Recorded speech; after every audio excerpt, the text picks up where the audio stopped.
Hello everyone, আজকে চলে এসেছি নতুন একটা ভিডিও নিয়ে। তো আজকে একটা ব্রাইড আছে, রিসেপশন ব্রাইড, তো সেই জন্যই ব্যাগপত্র গুছিয়ে নিচ্ছি। তো এখন সব ব্যাগপত্র গুছিয়ে নিয়ে রেডি হয়ে বেরিয়ে পড়েছি প্রায়। আর ব্রাইডের লোকেশন কিন্তু একদম আমার বাড়ির রাস্তারই শেষে, ওই যে রাস্তাটা দেখা যাচ্ছে ওই শেষেই ব্রাইডের লোকেশন। তো আমি এখান থেকে হেঁটেই চলে যেতে পারবো। তো আমি এখন যাচ্ছি। আর এই যে বিয়ে বাড়ির সামনে চলে এসেছি, এখানে জোরে জোরে এখন গান বাজছে।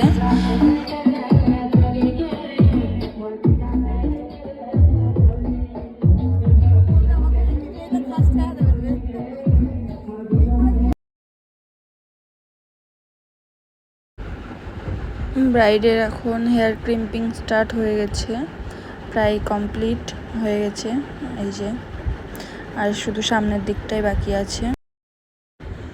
তো এই যে এটা হলো আমার আজকের ব্রাইড। তো চলো মেকআপ শুরু করা যাক। এবার আই মেকআপ স্টার্ট করে দিয়েছি আমি। যারা কোর্স করতে ইন্টারেস্টেড আছো তারা আমাকে কমেন্ট বক্সে কমেন্ট করতে পারো বা আমার নাম্বারে মেসেজ করতে পারো। আমার নাম্বারটা আমার পেজে দেওয়া আছে, ওখান থেকে দেখে আমাকে মেসেজ করতে পারো বা কল করতে পারো। আমাদের নেক্সট ব্যাচ খুব তাড়াতাড়ি স্টার্ট হতে চলেছে। তো যারা জয়েন করতে চাও তারা এখন অ্যাডমিশন নিয়ে নিতে পারো। ক্লাসে সিট বুকিং আমাদের স্টার্ট হয়ে গেছে।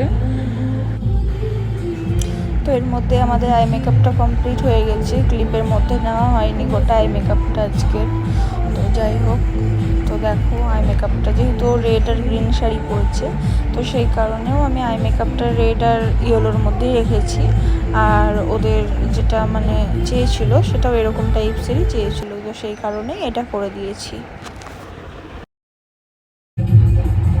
তো আই মেকআপের পরে স্কিনটাকে প্রিপারেশন করে নিয়ে বেস মেকআপ স্টার্ট করে দিয়েছি। তো বেস মেকআপটা দেখে দেখো অনেকটা সাদা লাগছে, তো তোমরা অনেকেই বলতে পারো যে এত সাদা মেকআপ কেন করছো। তো মেকআপটা এত সাদা হচ্ছে না। প্রথমত ঘরের কোনো এক্সট্রা লাইট লাগাইনি, যেটা ঘরের লাইট ছিল সেই লাইটেই ভিডিও করছিলাম। তো সেই কারণে ওর স্কিনটা একটু বেশি ডার্ক লাগছে, ও এতটা ডার্ক ছিল না, আরও ফেয়ার ছিল। আর আমি যেটা এখন করছি সেটা হচ্ছে বেস মেকআপ। তো বেস মেকআপটা একটু ফেয়ারই করতে হয়, কারণ বেস মেকআপের পরে আবারও আমরা ফাউন্ডেশন ইউজ করি। তো সেই কারণে বেস মেকআপটা একটু ফেয়ার না করলে পরে মেকআপটা ডার্ক হয়ে যায়। আর ওর স্কিনটা ফেয়ারই ছিল, এত ডার্ক ছিল না যতটা লাগছে ওকে দেখে। তো যাই হোক, বেস মেকআপটা স্টার্ট করে দিয়েছি এবং বেস মেকআপটা প্রায় কমপ্লিট করে নিই। আর ব্রাইড সাজাতে গিয়ে ফেস মেকআপের সাথে কিন্তু গলার মেকআপটা অবশ্যই মাস্ট। তোমরা কিন্তু অনেকেই গলায় আর কানে মেকআপ করো না। আর বেস মেকআপ কমপ্লিট করে এর ওপরে আবারও ফাউন্ডেশন লাগিয়ে নিচ্ছি। তো দেখো এই ফাউন্ডেশনটা কিন্তু একদম পারফেক্ট ও স্কিন টোনের ফাউন্ডেশন। তো আগেই যদি ফাউন্ডেশনটা লাগিয়ে দিতাম তাহলে মুখে যে ডার্ক স্পটগুলো ছিল সেগুলো ঢাকা পসিবল হতো না। তো সেই ফুল কাভারেজ লুকটা আনার জন্যে আমাদেরকে বেস মেকআপটা করতে হয়। আর বেস মেকআপটা একটু ফেয়ার থাকলে তবেই স্কিনটা পরে গিয়ে ফেয়ার লাগে। নাহলে বেস মেকআপ যদি একদম স্কিন শেডে করে দেওয়া হয় তাহলে মেকআপটা পরে গিয়ে স্কিনের থেকেও ডার্ক লাগে অনেক সময়। তো সেই কারণে একটু বেসটাকে একটু এক শেডই ফেয়ার করেছি, যে অতিরিক্ত ফেয়ার করে দিলেও কিন্তু হবে না। তো যাই হোক, মেকআপ প্রায় কমপ্লিট। যেহেতু ব্রাইডের সাথেও আরও ব্রাইডের যে শাশুড়ি মা ছিলেন তিনি এবং ব্রাইডের যে ননদ ছিল তারাও মেকআপ করছিল। তো সেই কারণে একই সাথে সবার ভিডিও করাটা পসিবল হয়নি, কারণ আমার সাথে আর একজনই ছিল। তো সেই ভিডিও করছিল প্লাস আমাকে হেল্পও করে দিচ্ছিল মাঝে মধ্যে।